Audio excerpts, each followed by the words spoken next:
Harapannya sih semoga aja bener ya kayak angkanya ya 80. Jadi kesejahteraan kita tiada ujungnya, selalu sejahtera, kebahagiaan kita juga tiada ujungnya. Terus juga lapangan pekerjaan juga makin banyak gitu kan. Ya, harapannya untuk generasi muda saat ini kita harus tetap membaca. Karena ketika kita membaca kita bisa tahu apa di dunia luar. Sehingga itu membantu kita untuk menata masa depan. Harapannya sekian tahun bertambah umurnya Indonesia, semoga masyarakatnya juga semakin sejahtera, semakin maju sesuai dengan tagline Indonesia tahun ini, yaitu Indonesia Maju. Evaluasi diri, membenah diri, apa saja yang sudah dia raih atau capai. Jadi itu memang bentuk refleksi diri. Generasi muda tetap semangat, tetap berjuang demi mempertahankan NKRI karena kita generasi penerus bangsa. Alhamdulillah kembali di Kalam Hati, insya Allah sampai ke hati. Kita masih berada di Masjid Al-Hidayah, Bukit Cimanggu, Bogor, Jawa Barat. Dengan tema yang istimewa yaitu kemerdekaan yang hakiki. Tadi kita sudah melihat tayangan harapan dan doa masyarakat Indonesia, kemerdekaan Indonesia yang ke-80 ya. Semoga semua doa dan harapan rakyat Indonesia Allah ijabah. Dan semoga Indonesia semakin lebih baik ya Bu ya Pak ya. Amin ya robbal alamin. Masya Allah. Dan sekarang langsung kita buka sesi tanya jawab. Siapa yang mau bertanya sekali lagi? Wah banyak ini ya. Baik, pertama silahkan saya ke bapak-bapak dulu ya Bu ya, nggak apa-apa ya. Silakan Bapak langsung bertanya ke Abi. Silakan Pak.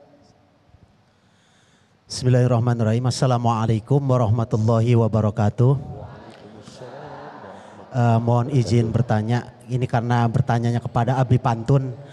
Kalau boleh saya mau berpantun terlebih dahulu. Silakan Pak, sebelumnya boleh namanya dulu Pak. Nama saya Maja Zainuddin dari Majelis Taklim Darut Taufik Ar-Rahman Data. Waduh Masya Allah. Bahasa pantunnya sederhana, ketemu jin serem mukanya. Cakep. Di pohon jati daerah Babakan. Cakep. Mohon izin untuk bertanya di program Hati spesial Hari Kemerdekaan. Waduh Masya Allah cakep. Pertanyaannya silakan Pak, langsung Siap. Pak. Izin bertanya Gurunda, ini bagaimanakah caranya untuk menjaga persatuan dan kesatuan di antara kalangan umat dan juga warga negara dan juga bangsa di tengah maraknya isu-isu perbedaan di mana terkadang juga suka mudah untuk terprovokasi, terpecah belah dengan adanya perbedaan tersebut. Itu aja, terima kasih. Assalamualaikum warahmatullahi wabarakatuh. Waalaikumsalam warahmatullahi wabarakatuh. Silakan Abi. Ya, haturkan makasih ya. Ini namanya Maja. Jadi kesingkatannya Maja manusia jarang. Jarang apa Bi? Ya mah atu-atunya begini. Iya Masya Allah. Ya makasih pantunnya udah makin mahir ya. Masya Allah. Iya tapi emang saya ajarin pakai kain katun pergi jalan-jalan. Warnanya putih enak dilihat. Bikin pantun jangan asal-asalan. Syarat mengandung arti dan nasihat. Ya begitu. Ya baik. Jadi bahasa Al-Quran. Ya ayuhan nas inna khalaqnakum min dzakarin wa unsa wa ja'alnakum syu'uban wa qabaila lita'arafu inna akramakum indallahi atqakum. Jadi memang sudah sunatullah di mana kata Quran sungguh manusia aku ciptakan dari laki-laki dan perempuan bersuku-suku dan berbangsa-bangsa. Tujuannya nggak ada lain untuk saling lita'arafu. Hadirin hadirat rahimakumullah, jangankan yang namanya rakyat Indonesia yang kata Bang Haji Roma beberapa tahun yang lalu 270 intinya nyanyi tadi dia lupa. Aki-aki begitu Bu. Iya, apalagi sekarang punten kita dalam keluarga aja saudara Bu, Pak, anak 5 nih, padahal dari gen yang sama. Punten, itu kadang-kadang sama nggak sifatnya? Beda. Jari terlihat indah karena nggak sama. Ini jari kita kalau semua sama nggak asik. Iya, ini analogi Bu. Jadi indah. Ada ibu jari yang bisa merangkul ke semuanya, kelingking gatel dia bisa garukin. Jari manis gatel dia bisa garukin. Kemanapun tuh ibu jari. Nah hadirin hadirat rahimakumullah, kelingking perempuan. Jari manis anak muda. Di sini porsinya umaro pemerintah. Di sini fungsinya telunjuk agnia orang kaya. Tuh, ya. Jadi berbeda-beda dengan porsi dan profesi kita. Di sini kecil tapi ini perempuan. Hati-hati kalau kita kolaborasi pakai ilmu suit, punten. Ini suit ya yang namanya kelingking lawan bujari menang mana? Hah? Kelingking. Ya. Hadirin hadirat rahimakumullah, di sini siapa saat? Di sini ulama tugasnya nih. Yang bisa merangkul ke semuanya. Nah, oleh karenanya Bapak Ibu rahimakumullah, gimana caranya? Yuk yang para asatiza, yang para ustazat, semuanya tanpa terkecuali lewat kajian kalam hati ini jangan hanya merasa paling benar. Lewat yang namanya punten secara tingkat RT, RW, terus ke atas lurah, camat sampai ke RI 1 pun. Buat para ustadz ustazah yang di masyarakat menjadi betul-betul orang berpengaruh. Jangan melihat sesuatu lantas memvonis itu salah. Karena berabi di saat dia ustaz mengatakan salah, jamaah sepakat salah semua tuh. Ya Allah. Nah, jadi begitu yang harus dikedepankan. Punten, kembali pakai ilmu lagi. Yuk semangat kembali menggali untuk menjadi orang-orang yang berkualitas ilmiah dan berakhlakul karimah. Ya Masya Allah, terima kasih Abi. Jadi harus dengan ilmu ya Bi ya. Betul. Tadi kita masih banyak yang harus kita pelajari begitu ya Bi ya, Masya Allah. Semoga para ulama-ulama kita semakin baik dan terus bisa memberikan ilmu yang bermanfaat buat kita semua. Amin ya Rabbal Alamin. Selanjutnya siapa lagi yang mau bertanya?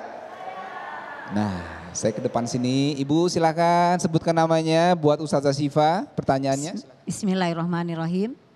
Assalamualaikum warahmatullahi wabarakatuh. Saya mau bertanya dengan Ustazah Syifa. Assalamualaikum Ustazah. Waalaikumsalam warahmatullahi wabarakatuh. Saya Holilah dari MTM Al Hidayah, Bukit Cimanggu City. Izin bertanya Ustazah? Mangga. Berdasarkan penjelasan Ustazah tadi mengenai merdeka lahir batin, bagaimana seorang perempuan memaknai kemerdekaan itu khususnya bagi laki-laki yang masih menerapkan sistem patriarki Ustazah? Nah, patriarkinya gitu yang gimana dulu Bu? Suami di rumah patriarki? Enggak, alhamdulillah. Jadi ini bukan curhatan ya. Mungkin curhatan dari orang lain ya. Ada orang yang masih suaminya tuh menerapkan sistem patriarki di rumah. Jadi ada dua istilah nih, ada patriarki, ada feminisme. Patriarki itu apa? Ada seorang laki-laki suami, dia nggak mau saling pembagian peran. Mah, pokoknya papa mah nyari nafkah, urusan rumah, ngurus anak, urusan mama semua. Itu suami yang patriarki. Begitu ya Pak ya bahasanya ya. Ada perempuan yang feminis. Dia pengennya setara gender. Kalau papa kerja, mama kerja juga. Kalau papa begini, mama juga begini. Gak ada tuh yang namanya perbedaan laki-laki dengan perempuan. Perempuan harus setara dengan laki-laki dalam hal apapun. Maka banyak perempuan yang ketika di luar rumah punya jabatan, punya popularitas, punya harta banyak.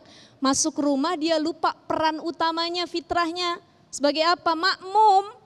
Karena imamnya suami, ar-rijalu qawwamuna 'alan nisa, laki-laki pemimpin buat perempuan. Tapi pemimpin yang sebenarnya dalam Islam diinginkan seperti apa? Pemimpin yang layaknya Rasulullah SAW. Pemimpin yang tidak patriarki, otoriter. Wah, semua serba istri. Pokoknya baju kudu istri yang ngambilin. Anduk kudu istri yang beresin. Makan istri, semua istri, dan istri dijadikan layaknya khadimah, pembantu. Makanya ada yang bilang istri kadang-kadang curhat ya Bu ya, tapi mudah-mudahan ibu sini gak ada yang begitu ya. Papa itu jadikan mama istri apa pembantu sih? Karena kalau sekedar pembantu gak usah nyari istri, nyari orang yang beberes rumah kelar. Nyari babysitter kelar, tapi istri itu adalah relasi. Apa relasi? Teman hidup, kawan. Kalau kita senang dia senang juga. Jadi suami yang gak patriarki itu, dia itu tahu fungsi peran dirinya dan istrinya. Ada ikut andil dalam membangun rumah tangga.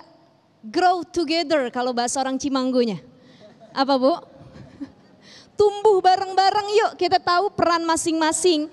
Mahakuz zauj ala zaujah, apa hak suami, kewajiban istri. Apa kewajiban suami jadi haknya istri. Tahu, termasuk dalam pola pengasuhan anak. Makanya ada istilah al-ummu madrasatul ula, ibu sekolah buat anak-anaknya. Ada lanjutannya. Wal abu mudiruha, ayah itu kepala sekolahnya. Jadi sekolah itu tidak akan melahirkan generasi yang baik kalau nggak dipimpin oleh seorang kepala sekolah yang luar biasa. Makanya kolaborasinya harus epik. Ayahnya bikin kurikulum, istrinya, ibunya ngedidik anaknya. Jadi saling tahu, jangan nyampe rumah main handphone, nyampe rumah ngegame, istri bodoh amat ditengok enggak, anak ditengok enggak. Nah ini model suami yang patriarki. Cara menghadapinya adalah nasihati dengan baik. Suami itu letaknya di harga diri. Jadi nggak bisa tuh menggurui suami, nasehatin, kamu ya baru pulang, sini duduk lu ya. Ada yang pengen mama bicarakan, kata suami, emang rumah kagak nyaman bener. Model istri kayak kuntilanak katanya. Tiap pulang ngomel mulu. Maka suami itu harus dinasehatinya dengan cara dirayu dan diangkat dulu. Ayah tampan. Tidak ada yang mengalahkan ketampanan ayah di dunia ini. Tapi ayah akan semakin tampan dan soleh kalau uang belanja bisa ditambah. Ayah bisa ikut mengasuh anak-anak kita. Ayah tahu beban mama yang ada di rumah. Jadi nasihatinnya begitu, dinaikin dulu habis itu dijatuhin. Ya. Gitu dengan hati ya langsung berbicaranya gitu. Masya Allah, baik, terima kasih Ustazah Syifa. Jadi ini PR juga buat para suami ya Pak ya. Tadi saya lihat wajahnya kok kayaknya wah bener juga di rumah nih kayaknya begini ya Pak ya. Mudah-mudahan jadi suami yang baik ya Pak ya. Tapi memang perlu dengan ilmu jadi suami ya Ustazah ya. Dua-duanya harus saling-saling belajar saling ya, sama-sama belajar. Jadi istri juga Bu perlu ilmu ya Bu ya. Mudah-mudahan di acara ini kita dapat ilmu yang baik jadi suami dan istri yang baik ya. Keluarga sakinah mawaddah warahmah. Amin, Masya Allah. Kayaknya masih banyak yang mau bertanya lagi ya. Boleh saya tanya siapa yang mau bertanya lagi? Boleh angkat tangannya yang mau bertanya? Wah masih banyak ya. Tapi tahan dulu sesaat lagi tetap di Kalam Hati. Insya Allah sampai ke hati.